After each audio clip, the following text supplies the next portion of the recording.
नमस्कार दोस्तों, स्वागत है आप सभी का देसा एग्रीकल्चर के यूट्यूब चैनल पर। आज बीएससी एजी फर्स्ट सेमेस्टर के छात्रों का जो है जेनेटिक्स का पेपर हुआ था, तो देखते हैं उसकी सटीक आंसर की क्या रहने वाली। गाइस, बिल्कुल ही सटीक आंसर की है। आप लोग मिला करके ये बताएंगे हमें कमेंट बॉक्स में कि आपका स्कोर क्या रहा, आपका स्कोर कितना बन रहा है, अर्थात आपने कितने क्वेश्चन सही किए हैं। तो कमेंट बॉक्स में कमेंट ज़रूर करेंगे। और यार, अगर वीडियो अच्छी लगे ना तो लाइक भी कर देना, और साथ ही साथ चैनल को सब्सक्राइब ज़रूर कर लेना।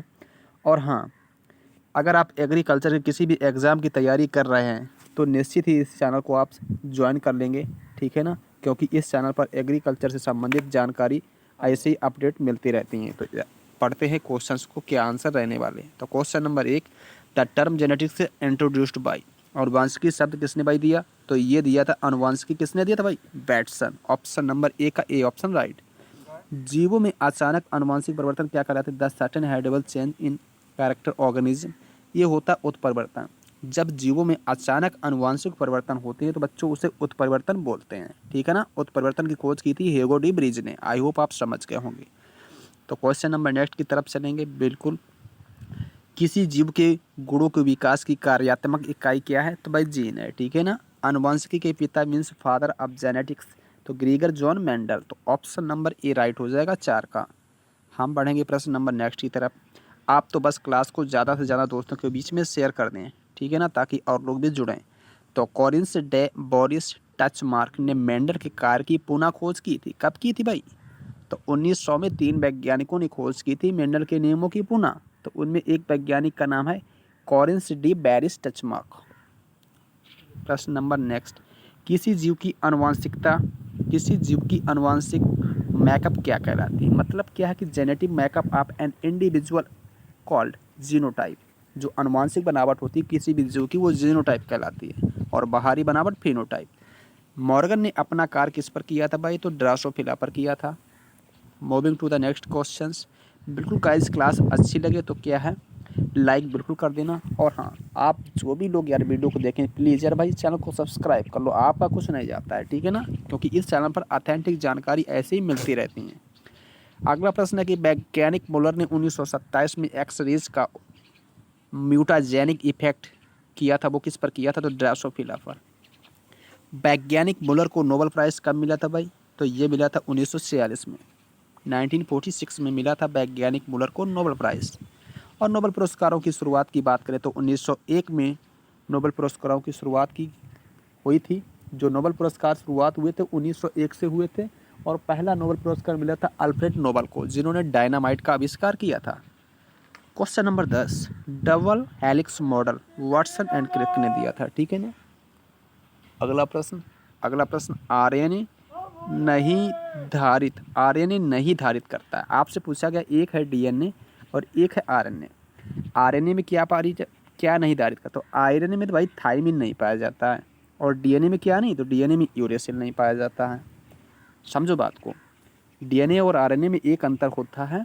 डीएनए में तो थाइमिन पाया जाता है, लेकिन आरएनए में थाइमिन नहीं पाया जाता। तो आरएनए में थाइमिन के स्थान पर पाया क्या जाता है? यूरेसिल। इस बात को आप समझ लेना। क्वेश्चन नंबर नेक्स्ट, अगला प्रश्न, जीव नियंत्रण की ऑपेरान अवधारणा किसने दी थी? तो Jacob and Monod. Option number A. गुडसूत की सर्वप्रथम खोज किसने की थी? तो ये की थी भाई फ्लेमिंग ने, ठीक है ना। क्वेश्चन नंबर नेक्स्ट, गुडसूत में पतली धागे नुमा क्रोमेटिन से बनी जो संरचना होती है उसको क्या बोलते हैं? Chromonemata. Option number A right. Somatic chromosome number is represented by, तो ऑप्शन नंबर ए एन से रिप्रेजेंट करते हैं काई गुडसूत संख्या को। नर एवं मादा युग्मक का मिलन यानी सम्मिलन क्या कहलाता है? तो जाइगोट। ऑप्शन नंबर नेक्स्ट, गुडसूत के दो अंत क्या कहलाते हैं? The two end of a chromosome are known as by telomere. Telomere बिल्कुल सही हो जाएगा। अगला प्रश्न, the division of chromosomes and cytoplasm cell into daughter cell are known as. कोशिका में गुणसूत्र एवं गुणसूत्र द्रव के विभाजन की अनुजात कोशिकाएं जो बनने हैं, जो कोशिकाएं बनने की क्रिया है, उसको भाई क्या बोलते हैं? तो उसको बोलते हैं अपन लोग कोशिका विभाजन। क्यों? कोशिका बनेगी तो कोशिकाएं बनने की क्रिया को क्या बोलते हैं? कोशिका विभाजन। Option number B right. अगला प्रश्न, समसूत्री विभाजन शब्द प्रतिपादित किया था किसने किया था? तो ये किया था किसने भाई? ये किया था किसने? The term mitosis was coined bye, ये किया था किसने? तो ये किया था फ्लेमिंग ने। क्वेश्चन नंबर नेक्स्ट, समसूत्री विभाजन की क्रिया संपन्न होती है कहाँ पर होती है? तो बढ़ते हिस्से जैसे जड़ व तना में। तो option number A right. DNA प्रतिगत के मध्य भाग के दौरान होती है। डीएनए रेप्लिकेशन किस प्रोसेस अवस्था में होता है? तो ये होता है इंटरफेज में। क्वेश्चन नंबर नेक्स्ट, अर्धसूत्री विभाजन होता है, आपके सामने ऑप्शन दिए गए थे जड़, तना, प्रजनक, ऊतक, उपरोक्त सभी। तो बिल्कुल उपरोक्त सभी यहाँ पे सही है। एक गुणसूत्र खंड की हानि के रूप में जाना जाता है। अगर एक गुणसूत्र खंड की हानि हो जाती है तो उसको क्या बोलते हैं? डिलेशन, मतलब विलोपन। क्वेश्चन नंबर नेक्स्ट, एक गुणसूत्र खंड एक ही केंद्रक में दो से दो अधिक प्रतियां मौजूद होती हैं भाई, उसको क्या बोलते हैं? जब प्रतियां मौजूद होंगी तो प्रतियों को ही प्रतिलिपि बोलेंगे। समझो बात को। क्वेश्चन नंबर नेक्स्ट, अगला प्रश्न आपके सामने बहुत ही शानदार क्वेश्चन आने वाला है। Question number 26। प्रश्न क्या है भाई? 26 हो चुका है, प्रतिलिपि इसका आंसर था। ठीक है ना। अगला प्रश्न देखेंगे 27। एक गुणसूत्र जोड़ी के गायब होने की स्थिति को क्या बोलते हैं? मोनोसोमिक। मोनोप्लाइड के रूप में अपन लोग किसको जानते हैं भाई? एक्स को। एक्स को मोनोप्लाइड बोलते हैं। अच्छा, एक व्यक्ति में दो या दो से अधिक जीनोम ग्रुप की अगर उपस्थिति है तो उनको क्या बोलेंगे? एक से ज़्यादा है ना तो बहुगुणित बोल दो, कोई दिक्कत नहीं। तो option number A right. Mendel का जन्म भाई कहाँ पे हुआ था? तो ऑस्ट्रिया के ब्रून शहर में हुआ था और 1822 में हुआ था। अगला प्रश्न, मेंडल ने जो भाई मटर का पौधा सेलेक्ट किया था उसमें कुल कितने लक्षण लिए? देखो कितने मतलब लक्षण थे? तो 7। ठीक है ना। हाँ तथा मेंडल ने अपने प्रयोग के लिए मटर की कितनी किस्मों का चयन किया? तो 21। ठीक है ना। अगला प्रश्न, प्रत्येक जीन के दो वैकल्पिक रूप होते हैं जिनमें से एक रूप को जाना जाता है। भाई प्रत्येक जीन के दो वैकल्पिक रूप होते हैं, उनको एक क्या जानते हैं? तो यहाँ पर सही ऑप्शन हो जाएगा ऑप्शन नंबर ए, यानी आनुवांशिक तत्व। मोनोहाइब्रिड परीक्षण में टेस्ट क्रॉस रेशियो का अनुपात क्या होता है? तो 1:1, अर्थात 1:1। डाई हाइब्रिड परीक्षण में टेस्ट क्रॉस रेशियो क्या होता है? तो भाई इसमें 4 बार 1:1 हो जाएगा। तो ऑप्शन नंबर सी राइट। मानव में एक्स वाई गुणसूत्र होते हैं, क्या होते हैं ये? तो गाइज ये होते हैं सेक्स क्रोमोसोम्स होते हैं, लिंग गुणसूत्र। अच्छा, तो बिल्कुल यार आप लोगों को क्या है, इग्नोर नहीं करना है। अगर भविष्य में आप जॉब चाहते हो, अच्छी जानकारी चाहते हो एग्रीकल्चर संबंधित, तो आप चैनल को सब्सक्राइब जरूर कर लो, क्योंकि जितना बड़ा परिवार होगा उतनी जल्दी हम आपके लिए एग्रीकल्चर के एग्ज़ाम की तैयारी करवाएंगे लाइव आकर के। ठीक है ना। बिल्कुल, तो आप सभी लोग सहयोग करें और चैनल को सब्सक्राइब जरूर करें। अगला प्रश्न, पूरक जीन क्रिया अनुपात किस रूप में प्रतिनिधित्व करते हैं? मतलब आपसे पूछा गया सिंपल सी बात कि सप्लीमेंट्री जीन एक्शन का रेशियो क्या होता है? 97, 9:7। तो बी ऑप्शन राइट है। बी ऑप्शन राइट है। अगला प्रश्न क्या है कि जब कई जीन एक से अधिक गुणों को प्रभावित करते हैं तो जीन को एक रूप में जाना जाता है। भाई किस रूप में जाना जाता है? तो बहुप्रभावी जीन हो जाएगा, ऑप्शन नंबर ए।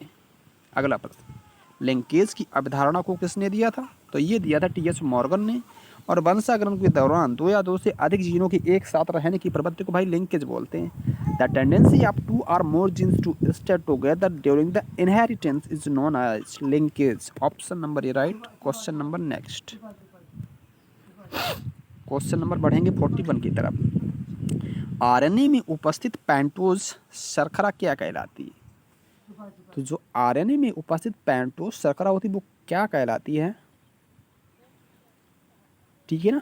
आरएनए में जो होती है भाई डी राइबोज, ये कहलाती है। Option number B. न्यूक्लिक अम्ल में पाए जाने वाले कार्बनिक हाइड्रोक्साइक्लिक यौगिक होते हैं जिनमें ड्रिंक के आधार नाइट्रोजन होता है, उनको किस नाम से जानते हैं? तो नाइट्रोजनस क्षार। ऑप्शन नंबर ए।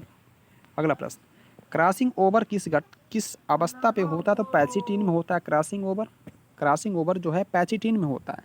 और ट्रांसफॉर्मेशन की खोज किसने की थी? तो ट्रांसफॉर्मेशन की खोज की थी ग्रिफिथ ने। तो option number B right, transformation की खोज ग्रिफिथ। अगला प्रश्न, ई कोलाई एक है तो क्या है? ई कोलाई यार एक जीवाणु है, एक जीवाणु है। तो option number B right, option number B right. ठीक है ना। अगला प्रश्न, महिला गुणसूत्र किस रूप में प्रतिनिधित्व करते हैं? जो फीमेल होती हैं वो डबल एक्स होते हैं, फीमेल डबल एक्स, और एक्स वाई मानव का होता है। ठीक है, इन पॉइंट छोटे छोटे पॉइंट हैं, अच्छे से याद कर लो। एंटीबॉडी प्रोटीन के एक वर्ग से संबंधित है जिन्हें कहा जाता है, क्या बोलते हैं? तो भाई क्या बोलते हैं इनको बोलते हैं इम्यूनोग्लोबिन। अगला प्रश्न, मानव आरबीसी मौजूद एंटीजन का समूह जो किस रूप में जाना जाता है? तो भाई इनको इन सभी डी ऑप्शन राइट हो जाएगा। प्रतिजैविक पदार्थ या प्रोटीन सभी नाम से जानते हैं। अगला प्रश्न, न्यूक्लिक अम्ल की खोज किसने की थी? तो ये की थी, किसने की थी? न्यूक्लिक अम्लैटिक मिक्सचर। तो ऑप्शन नंबर क्या हो जाएगा? Option number A right. Option number क्या हो जाएगा? Option number A right. Question number next, मानव एवियर समूह का वर्णन सबसे पहले किसके द्वारा किया गया था? तो लैंड स्टीनर, ठीक है ना। अगला प्रश्न, को छोड़कर अनुवांशिक विषाणुओं में डीएनए अनुपस्थित होता है, क्या है? इन सभी को छोड़ करके अनुपस्थित होता है, तो ऑप्शन नंबर डी राइट रहेगा।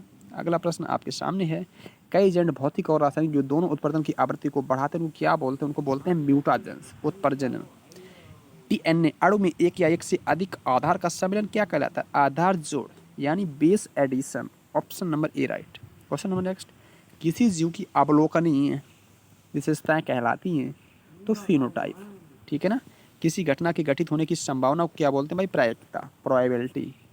Question number next, the small amount of lethal mutation is always present in population due to, किसके कारण जनसंख्या में घातक परिवर्तन की एक छोटी मात्रा मौजूद होती है? तो इस प्रश्न का अभी जवाब क्लियर नहीं है, आप लोग कमेंट में बता सकते हो, ठीक है ना। चलो अगला प्रश्न है, एलील AIBI के साथ मानव रक्त समूह ABO में कितने फिनोटाइप हो सकते हैं? तो 3 हो सकते हैं, ठीक है, 3। आनुवंशिक विकार का उदाहरण है तो सिकल सेल एनीमिया। आनुवंशिक विविधताओं के अध्ययन को क्या कहते हैं? The study of heredity and variation called as genetics. Option number A right. अगला प्रश्न, जब F1 को किसी माता के साथ में, माता पिता के साथ में क्रॉस किया जाता है तो वो क्या बोलते हैं? क्या बात है कि जब F1 पीढ़ी का जो क्रॉस है वो पेरेंट्स के साथ में करा जाता है तो क्या बोलते हैं? तो उसे बोलते हैं भाई बैक क्रॉस, ठीक है ना। तो ये 60 क्वेश्चंस की आंसर की आप लोगों के बीच में कंप्लीट होती है। और हाँ, अगर आप निश्चित ही एग्रीकल्चर किसी भी एग्ज़ाम की तैयारी करना चाहते हैं तो आप चैनल को बेझिझक सब्सक्राइब करके जुड़ जाओ, ठीक है ना। क्योंकि क्या है कि इस चैनल पर जुड़ने से आपको बहुत सारा लाभ होगा, ठीक है ना। तो बाकी आपकी इच्छा है, मिलेंगे नेक्स्ट वीडियो में, तब तक के लिए नमस्कार, थैंक्स फॉर वॉचिंग।